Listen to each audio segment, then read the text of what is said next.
Is there any stories that you maybe left out of the So book? many. Really? Really? So many. Would you like to share any? So a friend of mine was like, have you ever pegged a guy? And I was like, Holy I actually went, wait, what does pegging mean again? They're like, when you put a strap on, I go, oh yeah, I've totally done that. Wait.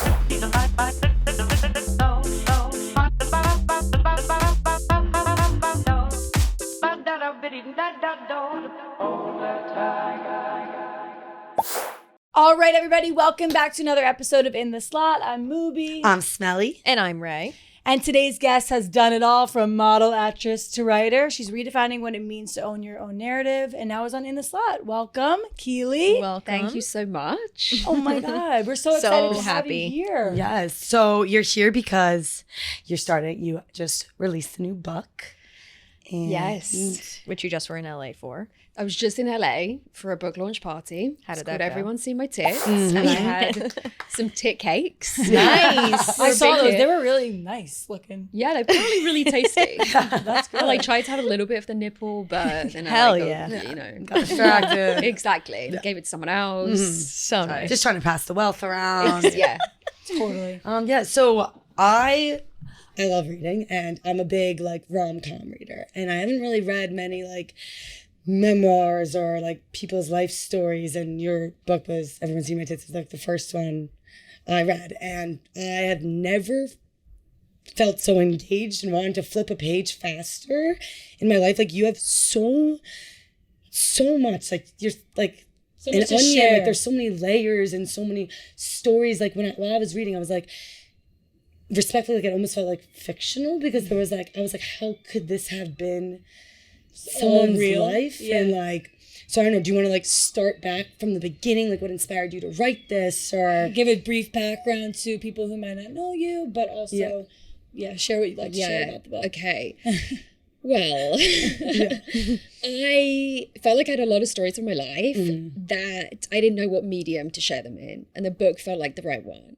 I also really wanted to explore class and feminism and those two things. Yes. And I was like, my life kind of works as a backdrop. And I think it's much easier to talk about those subjects in a story than it is to be academic about it. So that was kind of the impetus or the idea that I was like, okay, I want to write a book. Yeah. And then the title came about because I had a career as a page 3 and glamour model, which I'm assuming you girls don't know what that is. Yeah. Well, we did some Because- research, Okay, so now we okay. know. But Yeah. yes, And that's you were like, crazy. holy shit. We were Yes. like, wow. it was just crazy to I me. was like, there's no way this is a real thing. it was just crazy. Yeah, there was literally a page for For that. Yes, page yeah. 2 was literally for showing your Yeah. boobs in a magazine that. That was just In a thing. national newspaper. Yes. So navigating Wow. that at a young age too, you're like, how is this my life? But obviously you grew up struggling and you wanted to make, money for yourself. You have and to get survive, there. yeah. And sometimes a girl's got to do what a girl's got to do. Yes. And then when that happened, how was that for you when those all that came about? I was 18 at the time. So young. And so young. And it's looking back, you're like, wow, oh my God. It was such a baby, a teenager. Oh, yeah. Literally was a teenager. And so it was a really weird and difficult and challenging time. Yeah. Because I felt so embarrassed and ashamed of doing this thing, but also loved earning money. Yeah. And it was a great opportunity. And so it was just challenging. Yeah. 100%. And I know when you were talking about feminism and the patriarchy, I loved the way you were writing about it, because you said you were telling it through a story, and I felt like I could comprehend it really well. You were giving so many examples of things.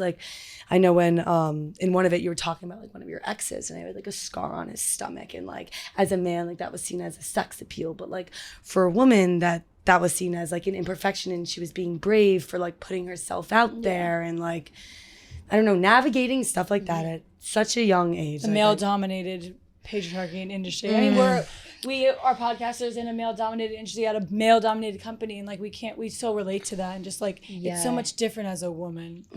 How, it's such a loaded question, but I don't know, how did you even navigate that? I know you talked a lot about your inside and your outside self, which I really loved that picture that you painted, but how did you fix that inside self when your outside self felt like it was being defined by the world, like you didn't have a control over your narrative?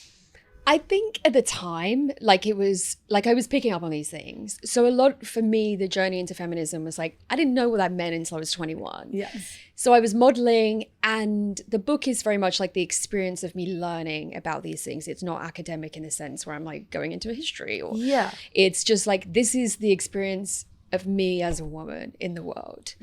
And so I think like learning these things, like that the world values beauty and aesthetic, it's like, that's a struggle to deal with, because you're like, oh, well, I guess like in one sense that's great because now I can make money and I'm a currency. But in the other, it's like now, you know, this like inside part of me feels like it's not being seen. The only way I knew how to deal with it was like to have a separation. So I really didn't see the person who I was in like a magazine or in any photographs as me. Yeah. And I think that is like the way in which like I've remained somewhat sane. Because I'm like, well, I know this is a construction. Like this is like, these photos have been airbrushed. This is like a fantasy. This is not how I look when I wake up. This isn't, you know, it's a projection from male fantasy. And some people who end up in, you know, any public facing career, if you get so intertwined with that persona, it's really hard to detach and you lose your sense of self. So true. But I think I just like really remained, you know, in the separation. You know, like that's work, or like that's what I have to do. Just totally. completely detached from that. Yeah. So was it hard to then transition from that like front facing model to like taking acting seriously and doing that, and then like also having, because now, yes, it's easy to compartmentalize your model, but then when you're becoming an actor and actually have to be a persona, how was that transition and that role change? Yeah, I guess acting is just pretending to be other people. Although I was joking, Sarah, and you want to play myself. I think what was difficult is that because there is like a persona and the image is so strong, then in order to be an actor, you have to suspend reality of who that person is, or you believe that person to be, in order to buy in to who they are on screen.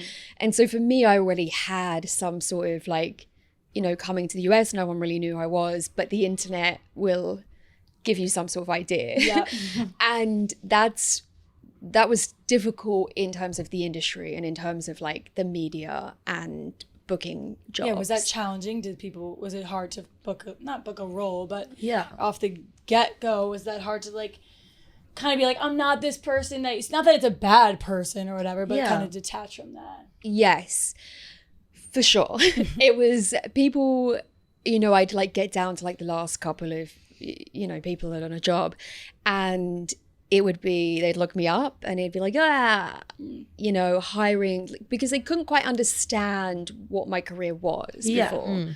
And especially here, it's like, they don't have page 3. So they're like, we don't quite know what, like, were you a porn star? What did you do? And like, actually we just, it's too much of a risk to hire you because of what we're facing. It's like much easier to just like hire someone else who doesn't have this background. And I understood that, but also I was like, that wouldn't happen if I was a man. If it was a man, it wouldn't have like at all.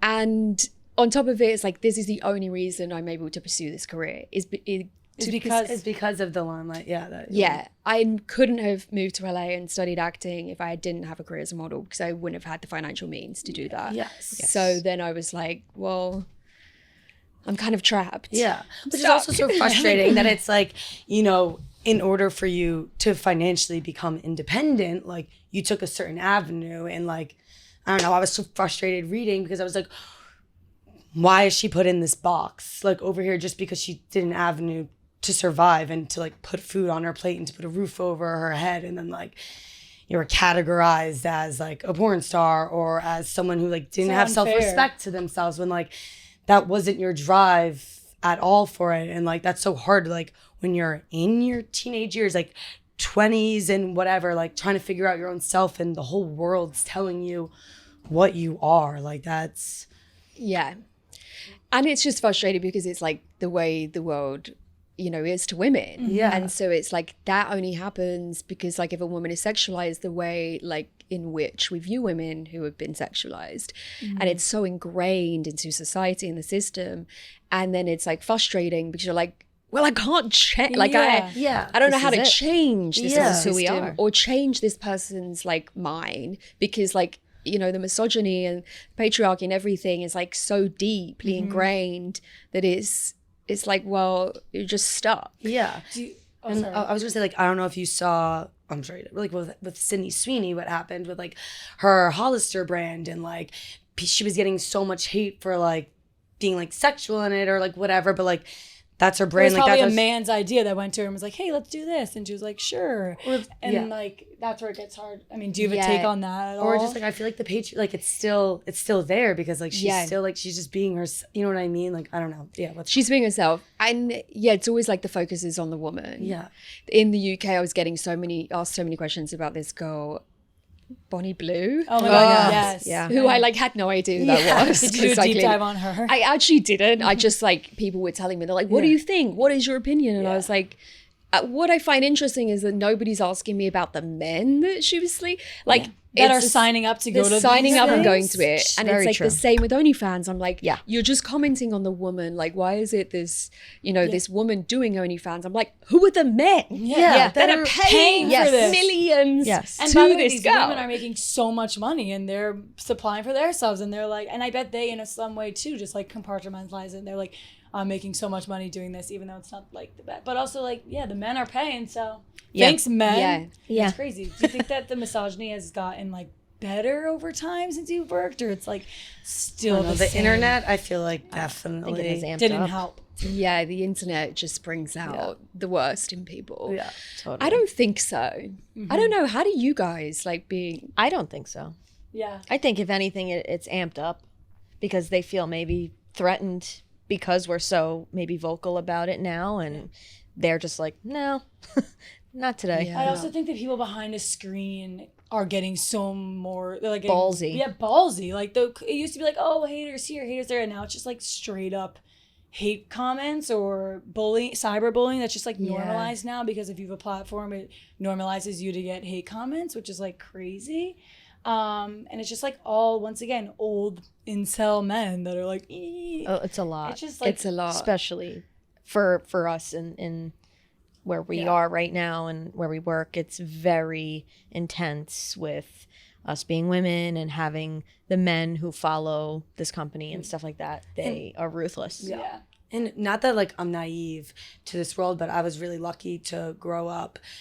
I have 2 sisters. Like I was always on like all women's lacrosse, like sports teams and stuff like that. So like my personal world was very uplifting towards women, and like this new world, or I don't know, like trying to understand it, like parts of it, like I wasn't even realizing until I was like genuinely reading your book, and I was like, oh, like that's what, like that's why this happens, or like I don't know, it's just like I still feel like personally like I'm trying to understand it, or like curious about it, like I don't really know how to put it into words, or like I think for me it's more like the self-doubt. Like the more, it's like hard because the more followers you get, the more grateful you are, the more resources, the podcasting, but then like the more opinions people create and the more hate you get. And then it gets in my head because it's like, because I had my own following before Barstool, so then like I'm like, am I losing my past self of like true genuineness when I get these other followers that comment on me? So I think it's just like learning like compartmentalizing, this is my work, I do this for a job, but then also like I like posting on TikTok, it's fun, and like I don't want it to not be fun anymore because of what people say.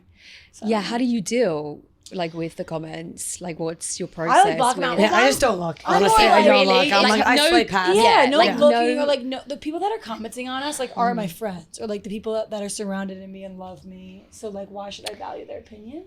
Yeah, totally. If we really look for me, if I really spiral and want to make myself spiral, I can sit there for hours and scroll and be Reddit. like, wow, this is really fucked. But yeah, it's definitely like a skill you have to learn, especially being in such a digital world that we are in. Yeah. You just got to turn that blind eye, and it almost feels kind of like weird to do that and uncomfortable, because it's like people are talking shit about you like behind your back, and you know that it's happening, but that's just kind of the risk you take to be in this world. The best way to hold on to summer is to hold on to a cup of Stella Blue coffee. Whether you love a bold dark roast, indulgent flavors, or our newest variety, Miss Peaches, 100% Colombian. That's right. We've got a cold brew for everyone. Better, fresher cold brew at home in just 3 easy steps. Steep, refrigerate, enjoy. Very easy. Put it in the pitcher, wake up, have your cold brew. And the best part, every purchase helps homeless pets find their forever homes. Grab Miss Peaches or any of our cold brew varieties now at Amazon or StellaBlueCoffee.com, where you can use promo code SLOT in all capitals. Slot. For 20% off orders of $25 or more. Every purchase helps homeless pets, so why not help them find their forever homes? I love Stella Blue. I love stevia in the refrigerator, pouring it out over a cup of ice. And I love the idea that I get a little treat and that I'm also helping a little dog. That's right. Totally. So buy your Stella Blue now. Is there any comments that have, that you sort of, to the, like now, where you're like, I can't look at that, or? No, I mean, there's comments that I find just sad when I see like it, and I just think, like again in my detachment, maybe I like detach from it because I think about the person who's writing it. Somebody who takes the internet with hate, or is like going on to like your TikTok and saying something hateful, is like, that's something's going on in their life that's like prompting them to do that. Like there is like a mental illness or there's something. And I also think now like we're so disconnected as a society, and yet it's like we want connect, like we're all hardwired for connection. And the way in which we like process emotions, especially negative ones, is people don't know how to do that. So they go online and like, I'm frustrated. I hate my life. Yeah, exactly. You suck. Like, what are you doing? And it's just sad because I think it just shows like the mental state. Yeah. And then in terms of me personally, sometimes like I can, if there's like bad ones, I'll just read them out to friends and then laugh about them. Yeah, totally. Like perfect. That's the way, like when somebody wrote something about me looking like a leather shoe at some point, and I thought it was like really funny. So and one time someone was like, I think your belly button looks like it stinks or something. I'm like, what are these comments? I think making light of it totally helps. I think if somebody comments on something that I am already very insecure about, that will send me. And I'll be like, fuck, people can notice. Like, and I thought that was just me, I could notice. And then they're like, say something. I don't even know. But that'll make me go crazy. Are there any other tactics that you do besides making it light of it with your friends that like would help, or people listening that deal with hate? I think it's laughing about it, but then also just thinking about the person, like not taking it so personally and thinking, like what's that person going through that feels the need to write that in the first place. Like it's funny too, because like you'll click on like someone's page and it's like Christian loving father of 4, like spread love in the world, and you like are leaving these like comments of whatever, like clearly projecting. I know Picture of their that children. stuff just and you're like wow, just people's like online personas, like how much of a lie they can be. Oh yes. I think like personally for me right now, like where I'm at with it is like what's so important is just like to love myself and own everything I do. So like whatever content I'm putting out or whatever I'm doing in my everyday life, like even if you're not a content creator or whatever your career is, like I think I don't know, I feel like personally it's just like owning yourself and like loving yourself, and like that'll take you so much further because you won't care enough what anyone else has to say about you, because like you have that sense of I always think like for me, like in the writing the book, it's like I just want to like myself. Like I do things so that when I go home and I go to bed at night, feel good. And that's really all that matters, is like it's my opinion versus like somebody else's. Exactly. Pleasing yourself.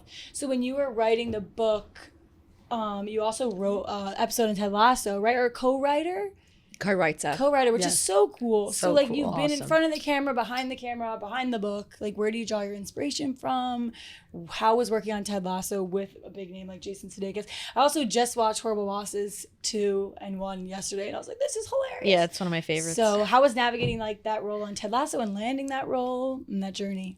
So many questions. Sorry. Sorry. Where do I start? I know. This like Whichever one you want.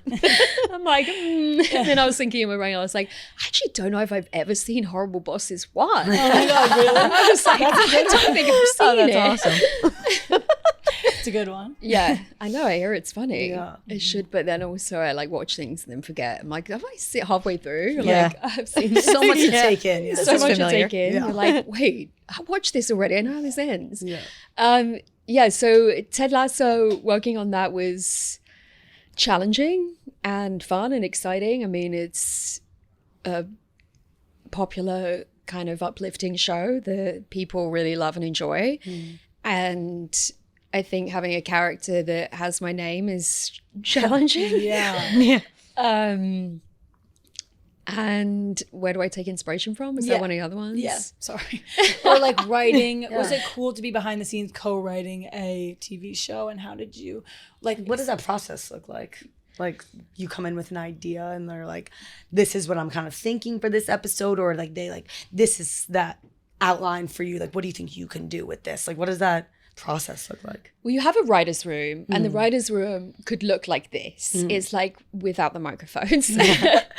And we'll sit around and we'll be like, okay, season, 4 or whatever season you're on. And it's like looking back at all the stories been told, where are the characters? And then you'll have a kind of brainstorm. Let's pitch some ideas. What do you think happens to like Ted this season? What is his journey?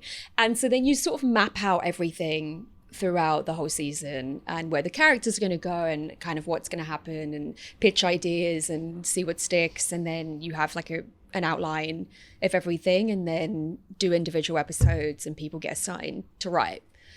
And that's Wow. That's so cool. So it's like a big Yeah. brainstorming dump kind of. And it's very throwing things out organic. there. Yeah. yeah. It just develops where you guys feed off of each other. Develops. But there's obviously any writer's room, you'll have like a showrunner, and then you have the creators and they have final say. So for me as a writer, it's like I could pitch an idea and be like, well, I think this is what should happen, and it's not what's going to end up. And so I always see that job as like a decorator. You're going to someone's home, Yeah.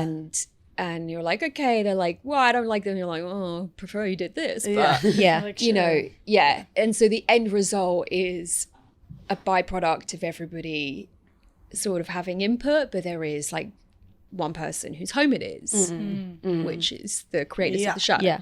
Have you ever started with like a solid episode, like, or plot, and then completely changed it kind of before?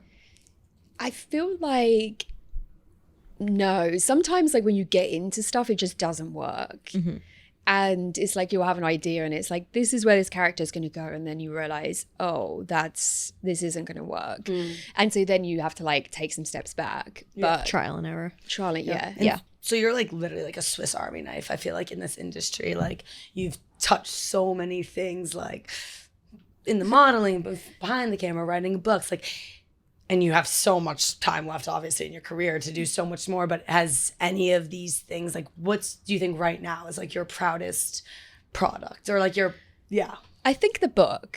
I think because the book is just solely me. Yeah. It's you. By the way, so well written, and like, not like I don't mean for this to sound like a stigma, but like the fact like you literally like stopped going to high school at 16, and then like we're kind of in and out of classes online, and like it's written so beautifully, So well. and like you articulate everything so well. Like I totally felt like I was like really listening to you like while I was reading it. And like, how was that journey? Like, how did you sit down and have Did you ever get all writer's these block? ideas and all these stories? Yeah, like how did you compress that? How did you do it?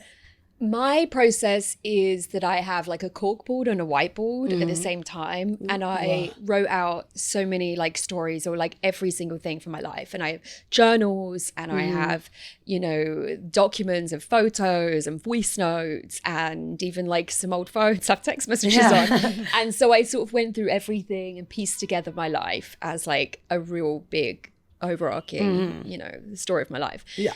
And then I went through and picked out the stories that made sense, and for like the overarching story that I wanted to tell within the book. So then I like took those. I was like, okay, this story would work here, and maybe this goes here, and that was sort of the process. It's cool. So it's Is there any, sorry. No, you're good. Is there any stories that you maybe left out of the So book? many. Really? Really? So many. Would you like to Do you think share it- any? Yeah. Any, I Out of was curiosity? joking the other day. So a friend of mine was like, "Have you ever pegged a guy?" And I was like, Holy I shit. literally went, "Wait, what does pegging mean again?" They're like, "When you put a strap on." And I go, "Oh yeah, I've totally done that." wait, no way. I was like, No "Oh yeah, way. I've totally done that." Good for you. And then they That's were like, great. they were like, "What?" And I was like, "Yeah, when I was like 18 or something, Yeah. some like boyfriend wanted to try it." And Wow. and they were like, They probably "What?" were- They yeah, were like, that's "This is like- literally That's the book." unheard of. They're like, "What? Like, why? How?" And they're like, "This is in the book, right?" And I go, "No." And they're like, "What the fuck is in the book?" it's in like- the book and pegging's not. It's pegging's not That's exactly. Yeah. So Wait, that- but that's yeah. something in the book too. Like, if you want to like talk about it, like, oh, I feel like some of your exes were little unhinged, to say the least. Unhinged. To say Yeah. the least. Like, is it hard when you're writing that down and reliving those moments? Is that Yeah. hard to put How yourself did you- back in that young 18-year-old mind of yours, who was a girl who's just lost? So one of the ex-boyfriends is in it who is definitely the most unhinged. Most of the conversations are all from voice memos, and so it's like word for word what was said. Wow. And that's crazy listening to them. Yeah. Like hearing myself that young speaking Yeah.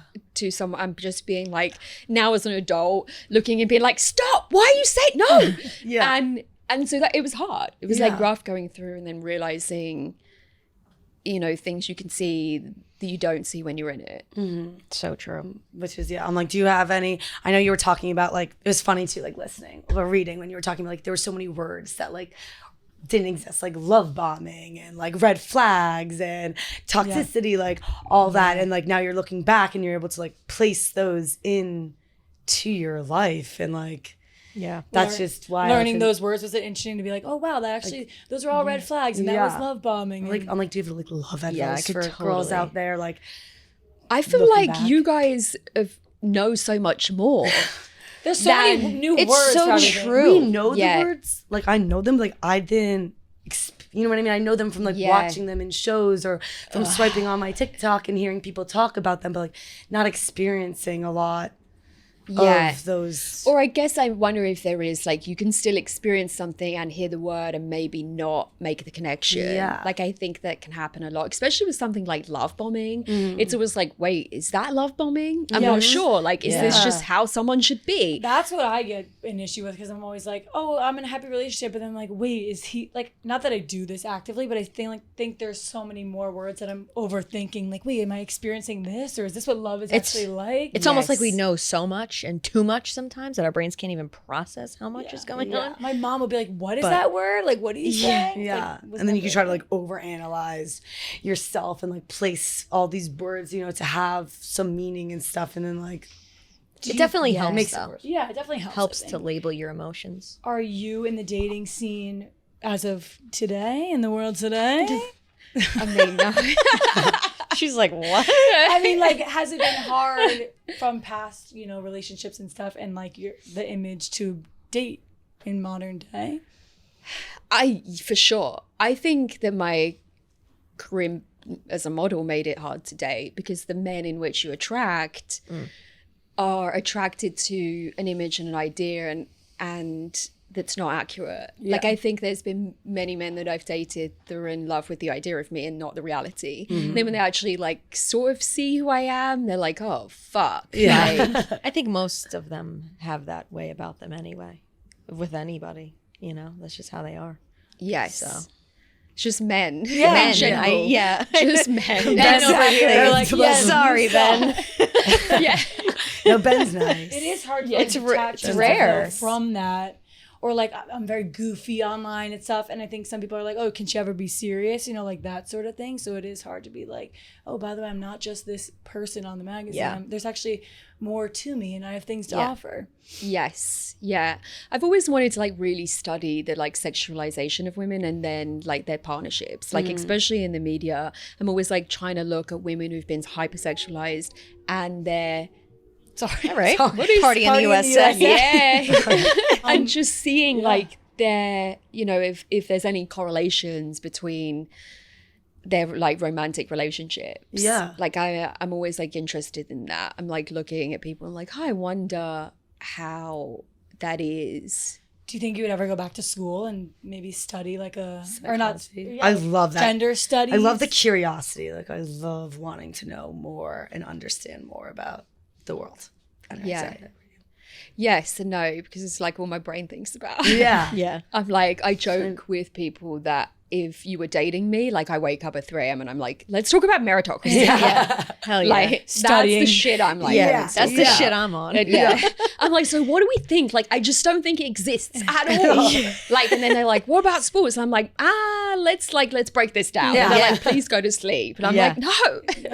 But I have questions. Yes. Questions. Yeah. Okay, whether you're here for the touchdowns, the tailgate, or just good times with friends, DraftKings Sportsbook, an official sports betting partner of the NFL, adds extra excitement to game day.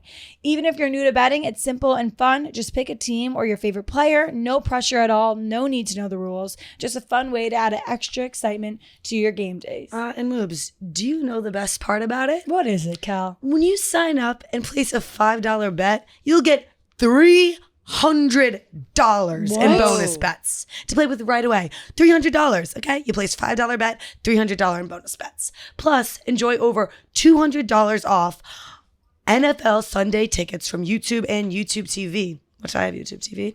So you can host the best watch parties all preseason long. So download the DraftKings Sportsbook app and use code INTHESLOT, INTHESLOT to get started. That's code INTHESLOT for new customers to get $300 in bonus bets instantly when you bet $5. That's a great deal. Plus over $200 off NFL Sunday tickets from YouTube and YouTube TV in partnership with DraftKings. The crown is yours. One story in your book that made me like relate to on something and also was like, oh my God, was like when you were talking about how you figured out like fire and you were testing out like, because I literally like me and my sister, we used to like burn pencils in my room and like we were so curious too, and like my mom would be like, what are you two doing up there? We'd like spray our Justin Bieber perfume everywhere, like trying to cover it up, and like I don't know, I was trying to tell them about, but if you want to tell the story about what you lit on fire. The fire story? The fire story. I'm just also like, Justin Bieber has a perfume? You could smell like Justin. What? How did I not know Taylor this? Swift had a perfume too that like everyone loved. Yeah. And Jonas Brothers. And I actually didn't know So that. the Americans ate that up over But here. which one was better? Which one was the best I one? really liked the Justin Bieber perfume, but I still liked the smell of fire. Didn't Miley Cyrus also have a perfume? I think so. I Ariana think everyone Grande. It feels Kim like you need a Kardashian. perfume. Like, have you made it if you If don't you don't have a perfume? Yeah. Totally. I know. Maybe we'll get one. So in the slot perfume. The Smell slot like that perfume. shit. Yeah. Just like B.O. I think it would sell. There's going to be some think people so out there too, buy yeah. it, which... Um, But I set a car on fire. yeah. Wow. That's sick. Yep. Sick. Iconic. How old were you? I was 13, 14. Hell And yeah. just a little Well, you car. were doing the street a favor because it was an ugly car on the side of It the was road. an ugly that someone car. It was left. also stolen. Yeah. Okay. It was a stolen car that my sister's friend had stolen and left it abandoned on our street, and it was ugly. And I ugly. had just discovered fire, and I thought, what could burn? Yeah. What? Yeah. I was like trying to like go around things like lighting, like, oh, it doesn't really burn. There's Yeah. this burn. And then I was like, well, let's see. See with this big mobile. The car might as well said set me on fire, and you're like, perfect. And yeah, and then it went up in flames. Did you get in trouble with the law? I didn't. I actually, the fire station was on my street. It was like, now it's gone. It's like block flats. But I like ran in there and I was like, someone set. And then they put it out. And It's so funny too because in the book you literally said, yeah, I walked away. It was kind of anticlimactic, and then all of a sudden you turn around and it's up and in then it flames. was up in flames. Yeah. Oh my God. Like you were just curious about fire. You were just curious. a girl trying to figure things out there. I Like love that. It's awesome. I know. Yeah. I didn't, my frontal lobe was not fully developed. And Yeah. I had, I feel like I it totally was, did. it was a science experiment. exactly. Yeah. When Yeah. your frontal lobe developed, which is like what age do you think? 20. Like 25. 25, 26. Did you It like starts. Do you think that you like Yeah. felt it develop? Because we work with older women and they're like, yeah, every age after 25 gets better and better, and I feel like it has to do with the brain. So did Totally. you like feel? Well, you said off before the mics, 28 was your favorite age. 28 was my favorite age, favorite year. I think it does, because also when you're younger, like when I was like 13, 14, I was setting cars on fire and taking so many drugs. It was like, you could be like, do you want to try this? I'm like, yes, of course. Like, I want it, and there's no fear because my brain is just like not thinking about the consequences and hasn't quite pieced it together. And then you get older and you just are much more reflective. You have much more a greater understanding of responsibility, mindful, and your actions. Yeah. So there's no part of me now that's going to be setting cars on fire, sadly, because you did it for the plot. I wish I said it. I know. I'm like, I'm regretting it now. Yeah, we should have been. Like, More crazy. I know. We were talking about like I've made it moments with the perfumes. Do you think you've had like an I've made it moment in your career yet, or this yet to come? Maybe the book. I think it's yet to come. I'm hoping it's the book. The book feels like, but the book also feels like it's the first time in my career that I've done something that is driven by me. Yeah. Which is great. Yeah. I totally felt that like too when I was reading it. Like, because I feel like a lot of the book I didn't finish it. I'm on tenor grief. Is that how you say it? Tenor grief? Tenor grief. Yes. Yeah. But I feel like so much of the book is about how you're talking about how you like lost control almost of your own narrative. And like this felt like you were just taking it back and like, you know, like explaining to the world, like in your own words, like this was my life, like this is how it happened. Like you might have perceived it one way, but like this is what actually your truth went down.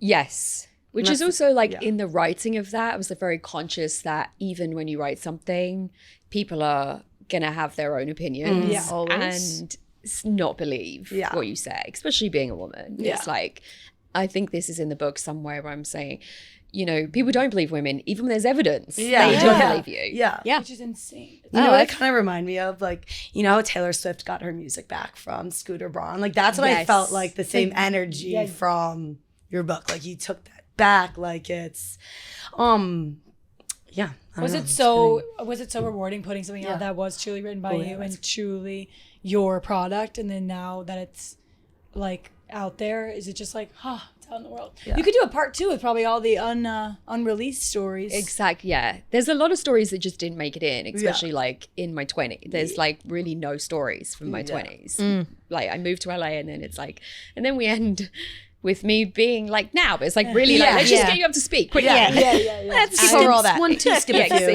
Let's just skip all these years and then I'll just end it. But like, I like your point of your book. Like, was this for you to write? Like, was this a project for you, or is like there an audience you're trying to hit? Are you trying to inspire people, or just like show them? Like, I know you were talking, it was about feminism. Like, what was your like real main goal, like that you wanted to get across? I think it was for me just trying to understand class and feminism and how those two things meet. And in a world in which we need to survive, it's like, can you still be a feminist and then also partake in a capitalist system, like in a way that maybe isn't feminist? And so for me, it was like really just like trying to answer questions and create something that also could talk to these things and be entertaining. So I think that was the goal. And people ask about audience, and I'm like, I really should have written with an audience in mind.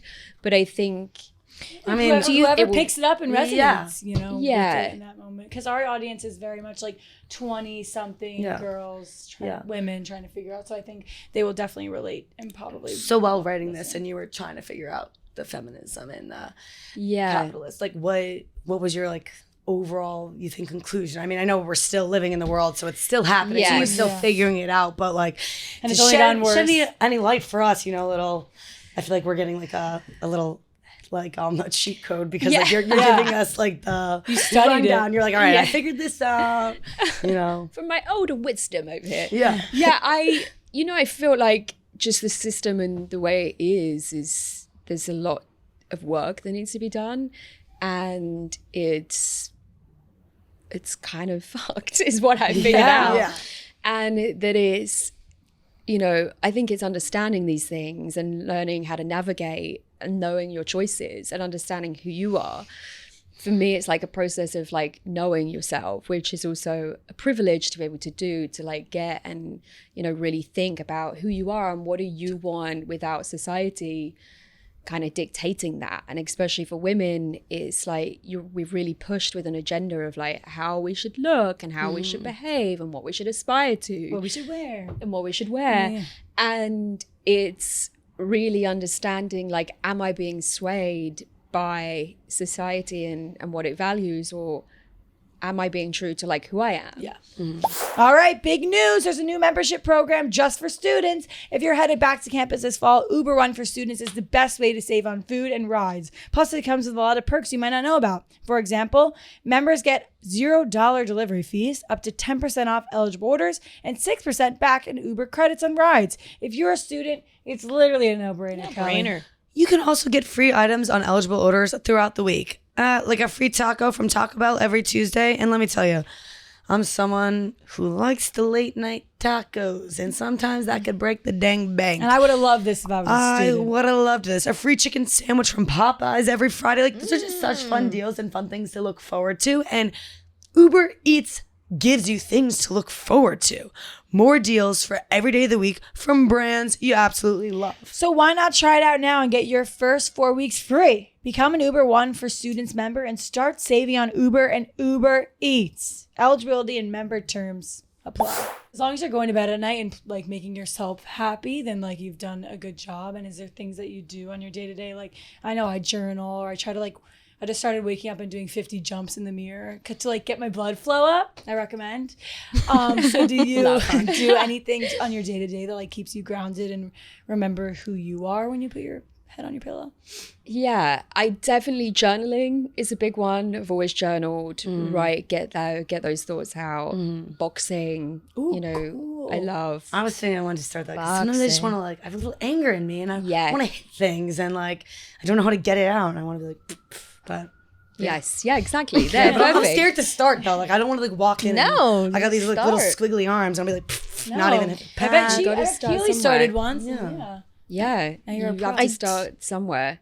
And it's just like, it's a process. Like boxing, I think for me is so mental. It's like I go in sometimes to the gym and I'm just like on the speed bag, and it's like that's the only time when I'm not really thinking so much. And also it just is like a way in which like anger for women is, you know, you can tap into it and just kind of like moving that energy through your body in some How many times a week do you box?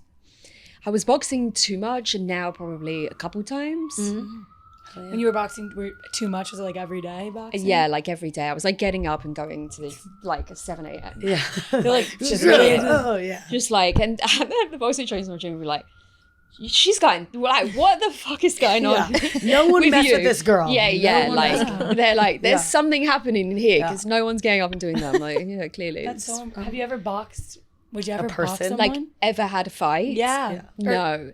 And I've thought about it because like I thought about sparring and I was like, I just, you know, I've broken my nose. Yeah. And I was like, I don't need to do that again. I mean, I know in your book you said you got into fights with only men, really, and Yes. not women. I know you were. I was reading the one about when Jamie took the Smirnoff Ice glass and threw it at you, and then hit himself in the head at it, and like that laugh that you're like.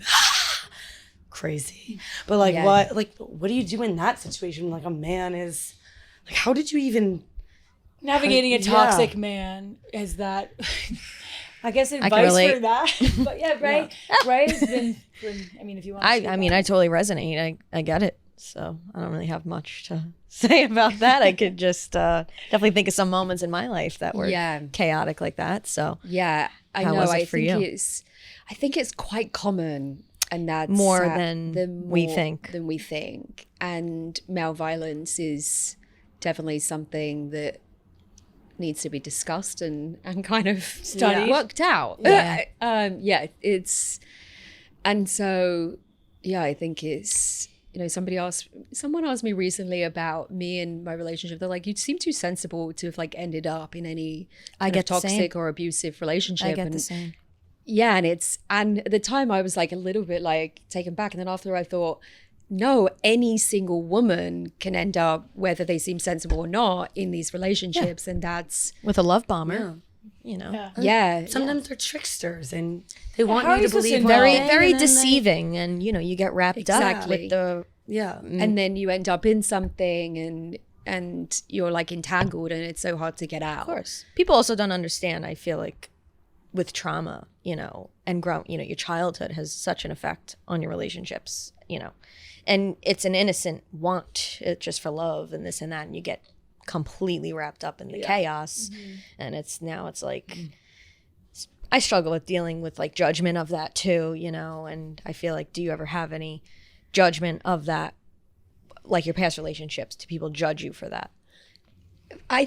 For sure. Yeah, I think that there's always a judgment in society, especially on the woman, in like, you know, and I speak to this in the book. It's like the question's always asked, like, why didn't you leave? Why were you wearing that when he raped you? It's like, it's always posed to a woman. And so the judgment does lie on, you know, the female in the relationship. Yeah. And so I think that there is, for me in my journey, like there's my own part in which I could play, or like my own draw into like certain relationships and the things that I need to work on personally.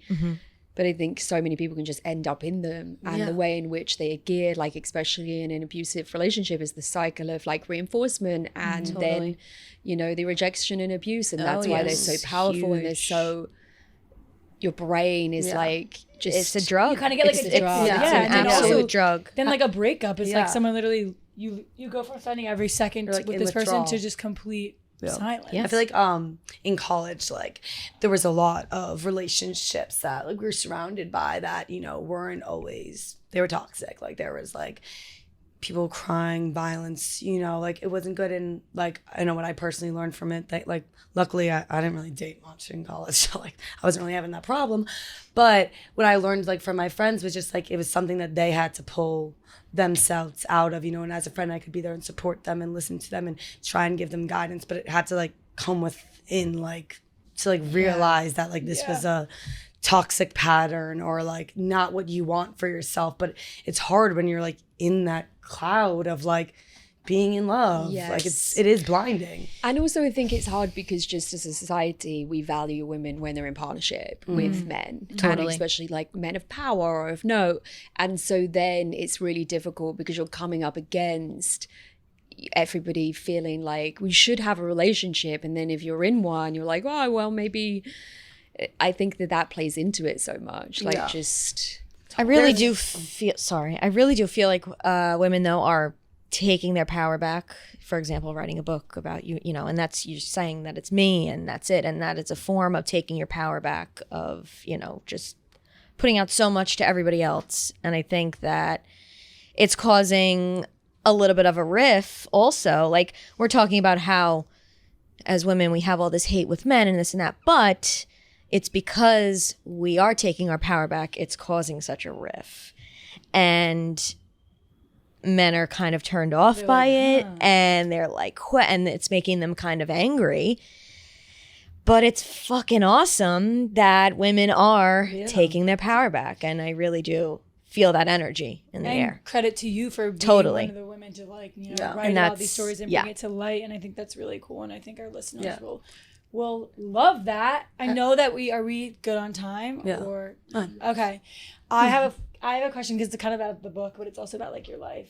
If you could write the title of the next chapter of your life, what would the title be and why? Of like this chapter. Of this chapter? I only keep thinking about writing like this chapter as everything is copy. Okay. And that doesn't really make much. It's like, it means it's a Nora Ephron saying that everything that happens, you have fair game to write about.